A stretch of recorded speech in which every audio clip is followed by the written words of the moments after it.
Hello friends, এগিয়ে চলো 2.0 সকলকে স্বাগত। আজ আমরা নিয়ে চলে এসেছি মান্থলি কারেন্ট অ্যাফেয়ার্সের সিরিজ, যেখানে আজ আমরা আলোচনা করব আগস্ট 2022-এর কারেন্ট অ্যাফেয়ার্স নিয়ে।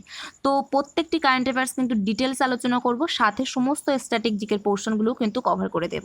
তো এই সিরিজটা কিন্তু ডব্লিউবিসিএসের জন্য খুবই গুরুত্বপূর্ণ। সমস্ত কোশ্চেন কিন্তু এর মধ্য থেকেই কভার হয়ে যাবে।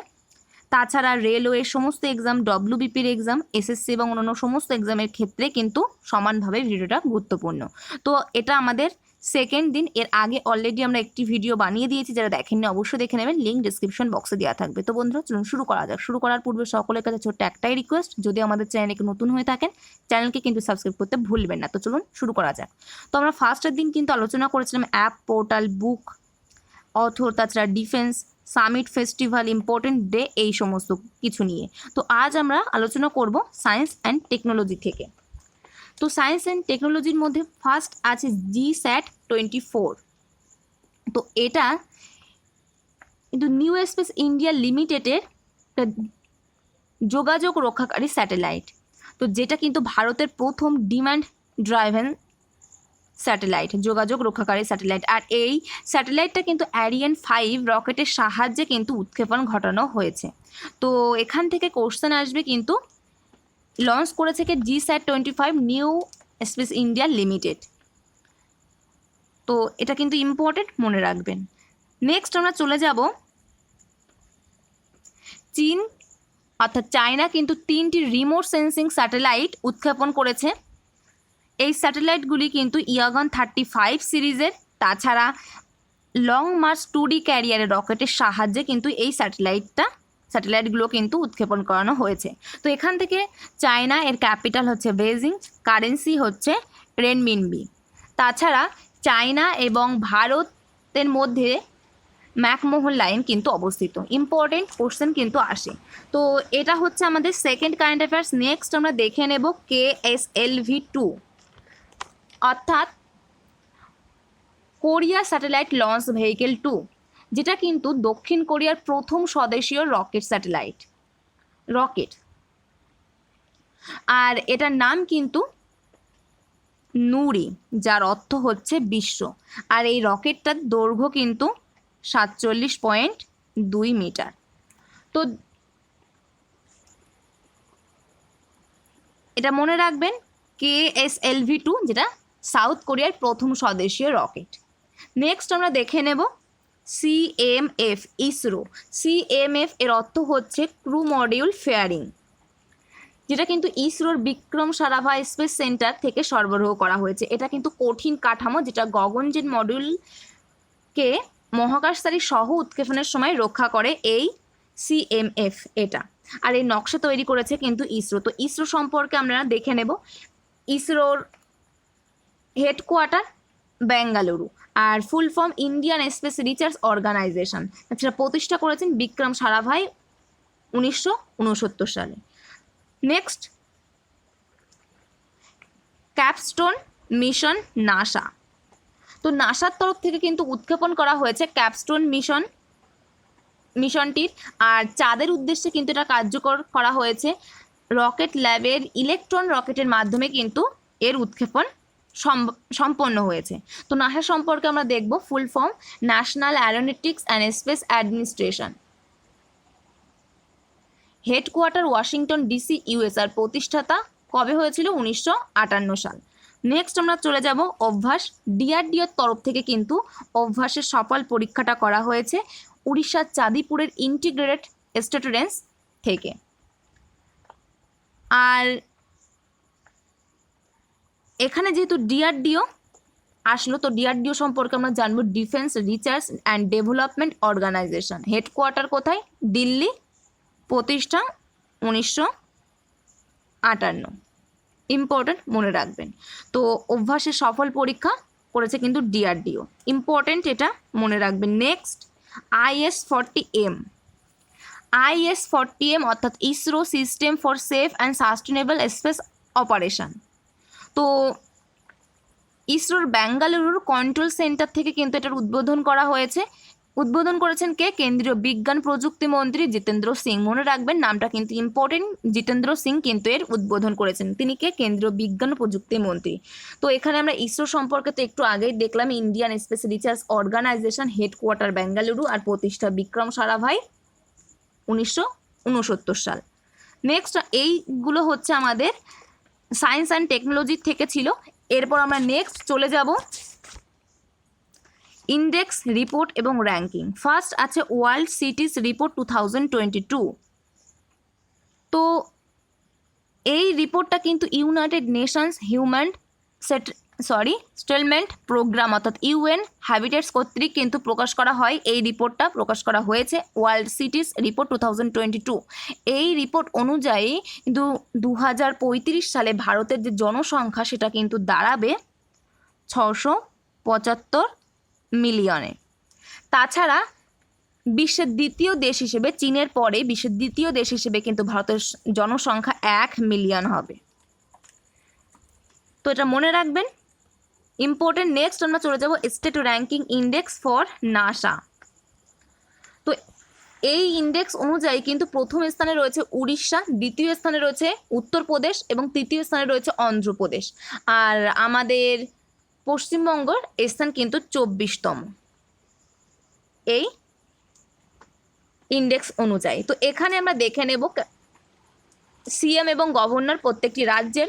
উড়িষ্যা এর সিএম নবীন পটনায়ক, গভর্নর গণেশী লাল। উত্তরপ্রদেশের সিএম যোগী আদিত্যনাথ, গভর্নর আনন্দীবেন প্যাটেল।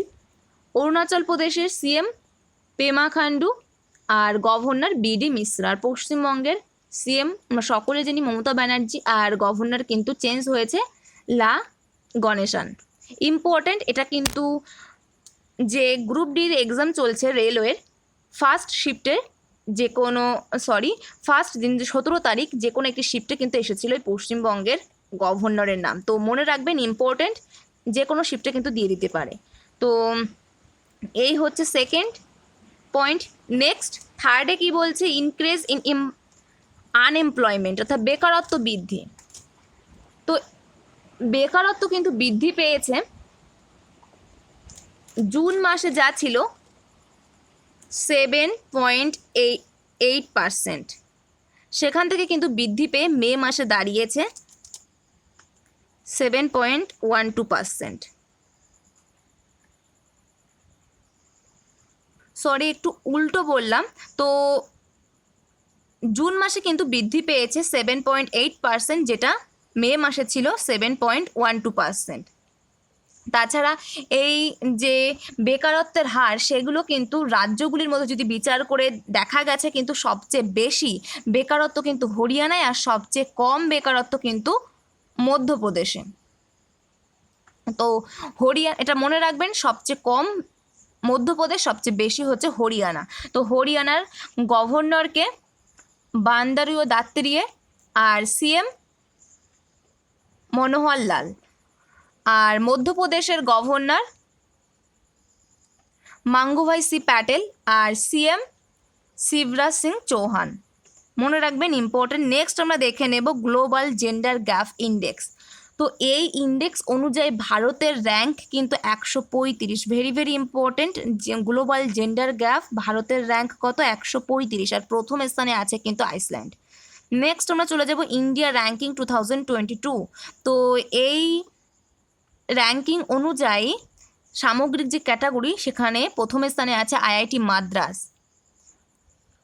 দ্বিতীয় স্থানে আছে আইআইএসবি বেঙ্গালুরু এবং তৃতীয় স্থানে আছে আইআইটি বোম্বে। তো এই হচ্ছে আমাদের ইন্ডেক্স, রিপোর্ট এবং র্যাঙ্কিং, যার মধ্যে কিন্তু 4 নম্বরটা very very important, global gender gap index GGGI। তো ভারতের র্যাঙ্ক 135। আর এখানে মনে রাখবেন আনএমপ্লয়মেন্ট সবচেয়ে কম মধ্যপ্রদেশ, সবচেয়ে বেশি Haryana. State ranking index for NFSA অনুযায়ী পশ্চিমবঙ্গের র্যাঙ্ক কিন্তু 24। তো নেক্সট আমরা দেখে নেব অ্যাচিভার্সে একটা অন্যান্য বলে যে অপশানটা আছে আদার্স, তো সেখান থেকে কিছু ইম্পর্টেন্ট কারেন্ট অ্যাফেয়ার্স আছে। যে ফার্স্ট FATF এর গ্রে লিস্টে কিন্তু পাকিস্তান আছে। FATF অর্থাৎ ফিনান্সিয়াল অ্যাকশন টাস্ক ফোর্স এর যে প্লেনারি সেশন হলো জার্মানির বার্লিনে, সেই সেশনে কিন্তু পাকিস্তানকে গ্রে লিস্টে রাখা হয়েছে। প্রথম রাখা হচ্ছিল 2018 সালে। অন্যদিকে কিন্তু গ্রে লিস্ট থেকে বাদ দেওয়া হয়েছে মাল্টাকে আর যুক্ত করা হয়েছে কিন্তু জিব্রাল্টারকে। তো এখানে জার্মানির ক্যাপিটাল বার্লিন আর কারেন্সি কিন্তু ইউরো। নেক্সট আমরা দেখে নেব বালিকা পঞ্চায়েত, ইম্পর্টেন্ট। গুজরাট কিন্তু প্রথম রাজ্য হিসেবেই বালিকা পঞ্চায়েত সূচনা করেছে। তো এটার উদ্দেশ্য কি? বাল্যবিবাহ, পর্ন ব্যবস্থা, এই সমস্তগুলি থেকে সমাজকে দূর করতে কিন্তু এই বালিকা পঞ্চায়েত ব্যবস্থার সূচনা করা হয়েছে, যেটা গুজরাট কিন্তু প্রথম রাজ্য হিসেবে করেছে। তো গুজরাটের CM ভূপেন্দ্র প্যাটেল আর গভর্নর আচার্য দেবব্রত। ইম্পর্টেন্ট, মনে রাখবেন প্রথম রাজ্য হিসেবে বালিকা পঞ্চায়েত কিন্তু করেছে গুজরাট। নেক্সট দেখে নেব ইউনেস্কো ওয়ার্ল্ড নেটওয়ার্ক। তো ইউনেস্কো ওয়ার্ল্ড নেটওয়ার্কে কিন্তু নতুন স্থান যুক্ত করা হয়েছে, টোটাল 11টি স্থান। মনে রাখবেন টোটাল কিন্তু 11টি স্থান যুক্ত করা হয়েছে। তো ইউনেস্কো সদর দপ্তর প্যারিস, এটা প্রতিষ্ঠা 1945। The united nations educational, scientific and cultural organisation UNESCO, যার হেডকোয়ার্টার প্যারিস। আর এখানে FATF অর্থাৎ ফিনান্সিয়াল অ্যাকশন টাস্ক ফোর্স, যার হেডকোয়ার্টার কিন্তু প্যারিস। নেক্সট দেখে নেব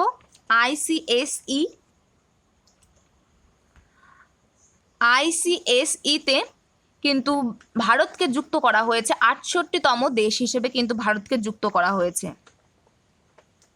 68তম দেশ হিসেবে কিন্তু ভারতকে যুক্ত করা হয়েছে, অর্থাৎ ইন্টারন্যাশনাল চাইল্ড সেক্সুয়াল এক্সপ্লয়টেশন ড্যাভেটস, এখানে কিন্তু ভারতকে যুক্ত করা হয়েছে 68তম দেশ হিসেবে।